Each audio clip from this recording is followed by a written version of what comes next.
கர்த்தருடைய பரிசுத்த நாமம் மகிமைப்படுவதாக. இந்த நாளிலும் இந்த காலை வேளையிலே கர்த்தர் நம்மை அவருக்குள் பலப்படுத்தும்படியாய் நமக்கு தருகிற வார்த்தை சங்கீதம் அதனுடைய 20வது அதிகாரம் அதனுடைய 8வது வசனம். அவர்கள் முறிந்து விழுந்தார்கள், நாங்களோ எழுந்து நிமிர்ந்து நிற்கிறோம். கர்த்தருடைய பரிசுத்த நாமம் மகிமைப்படுவதாக. இந்த வசனத்தை கொண்டுதான் தேவன் தேவஜனங்களாகிய நம்மை அவருக்குள் பலப்படுத்துகிறார். தேவஜனங்களாகிய நம்முடைய வாழ்க்கையிலும் நாம் இப்படிப்பட்ட சாட்சியை உடையவர்களாய் மாற வேண்டும் என்றுதான் தேவன் விரும்புகிறார். நாம் முறிந்து விழும்படியாய் அல்ல, நாம் எழுந்து நிற்கும்படியாய். எந்த சூழ்நிலையானாலும், எவ்வளவு பெரிய சத்ருவின் போராட்டம் நமக்கு முன்பாக இருந்தாலும், பெரிய பர்வதமே நீ எம்மாத்திரம், செர்பாபேலுக்கு முன்பாக நீ சம பூமி ஆவா என்று சொல்லி தேவ ஜனங்கள் எந்த சூழ்நிலையிலும் நிற்க வேண்டும் என்றுதான் நம்முடைய தேவன் விரும்புகிறார். நம்மை ஆதரித்து நம்மை நடத்துகிற தேவன் சர்வ வல்லமை உள்ளவர். தேவஜனங்களாகிய நம்மை அவர் தெரிந்து கொண்டதின் நோக்கமே கர்த்தருடையவர்களாய் நாம் அறியப்பட, கர்த்தருக்காக நாம் வாழ.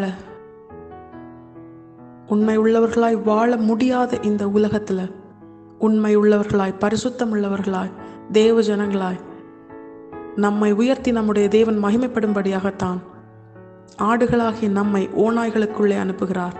இந்த சூழ்நிலையிலும் நிற்க வேண்டும். இந்த சூழ்நிலையிலும் கர்த்தர் நாமம் நம் நிமித்தம் மகிமைப்பட வேண்டும். சத்துருக்கள் விழுந்து போக வேண்டும்.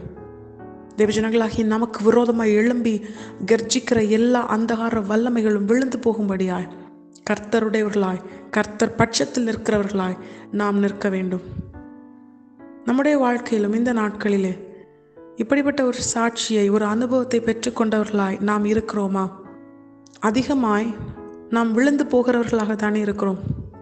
வேதம் சொல்லுகிறது, யுத்தம் எழும்பின போது யூதேயா நாட்டின் ராஜா சொல்றாரு, ஆண்டவரை நிற்க பலன் இல்லை, எங்களை பலப்படுத்தும், மனுஷன் உண்மை மேற்கொள்ள விடாதேயும்னு சொல்றார். தேவனால் ஆதரிக்கப்பட்டு நடத்தப்படுகிற மனுஷனுடைய வாழ்க்கையில நிற்க பலன் இல்லாமல் போகிற ஒரு சூழ்நிலை வரும். எல்லா விதத்திலும் நெருக்கப்படுகிற ஒரு நிலைமை வரும்.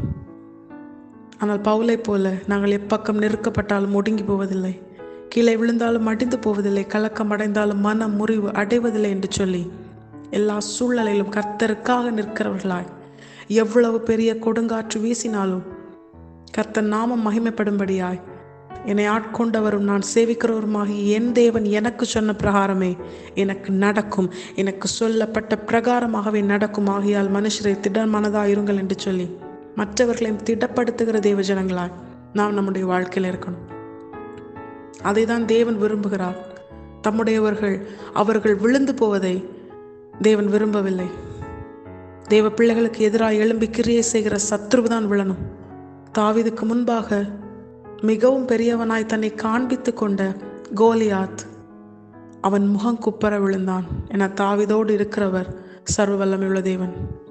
மோசேக்கு முன்பாக பார்வோனின் சகல கிரியைகளும் வல்லமைகளும் முகம் குப்பர விழத்தக்கதாய் மோசேயினால் தேவன் உரைத்த வாக்கை நிறைவேற்ற அவன் ஒத்துக்கொண்டான். அவன் சொன்ன பிரகாரம் அல்ல, கர்த்தர் சொன்ன பிரகாரமே நடந்தது.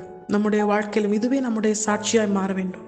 யார் முன்பாகவும், எந்த சூழ்நிலையின் முன்பாகவும் தேவஜனங்களாகிய நாம் விழுந்து போகிறவர்களாய் அல்ல, அவர்களோ சத்துருக்களோ முறிந்து விழுந்தார்கள், தேவஜனங்களாகிய நாங்கள் எழுந்து நிமிர்ந்து நிற்கிறோம் என்று நம்முடைய வாழ்க்கையின் சாட்சி இதுவாக இருக்க வேண்டுமானால் நாமும் நம்முடைய வாழ்க்கையில அதற்கு முன்பதாக சொல்லப்பட்ட வசனத்தின் பிரகாரமே ரதங்களின் மேலோ, குதிரைகளின் மேலோ, உலகத்தில் உள்ள எந்த காரியத்தின் மேலோ அதை குறித்தோ மேன்மை பாராட்டாமல் நம்மேல் அன்பு வைத்து நம்மை ரட்சித்து நம்மை இவ்வளவாய் நன்மையாய் நடத்துகிற, நம்மை நேசித்து நமக்காக ஜீவனை தந்து நம்முடைய தேவனை சார்ந்து கொண்டவர்களாய் நாம் நம்முடைய வாழ்க்கையில வாழ்ந்தோமேயானால் நிச்சயமாய் நம்முடைய வாழ்க்கையின் சாட்சியும் எந்த சூழ்நிலை எப்படி நெருக்கினாலும் நாம் விழுந்து போனது போலவே மற்றவர்கள் கண்களுக்கு முன்பதாக காணப்பட்டாலும் கர்த்தர் நம்மோடு கூட இருந்து நம்மை குறித்து நம்முடைய நாவினாலும், நம்மை குறித்து மற்றவர்களுடைய நாவினாலும் அவர் சொல்ல வைப்பது என்ன தெரியுமா?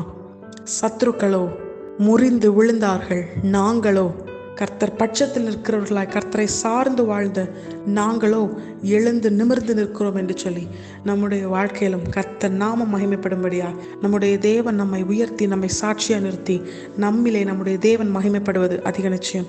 தேவஜனங்களாகிய நாம் இந்த வார்த்தையின்படியே கர்த்தரை சார்ந்து வாழ்வோம். எல்லா சூழ்நிலையிலும் நம்மை நிற்க செய்து எதிராய் வருகிற சத்துருவை விழத்தள்ளி அழித்து போடுவது அதிக நிச்சயம். நம்முடைய தேவன் நம் பட்சத்தில் இருக்கும் பொழுது மனுஷன் நமக்கு எதுவும் செய்ய முடியாது. கர்த்தர் இந்த வசனத்தை கேட்டு நம் அனைவரையும் ஆசீர்வாதத்தை வழி நடத்துவாராக. கர்த்தருடைய பரிசுத்த நாமம் மட்டுமே மகிமைப்படுவதாக. மாரநாதா இயேசு வருகிறார். ஆயத்தமாவும் பிறரை ஆயத்தப்படுத்துவோம். ஆமென்.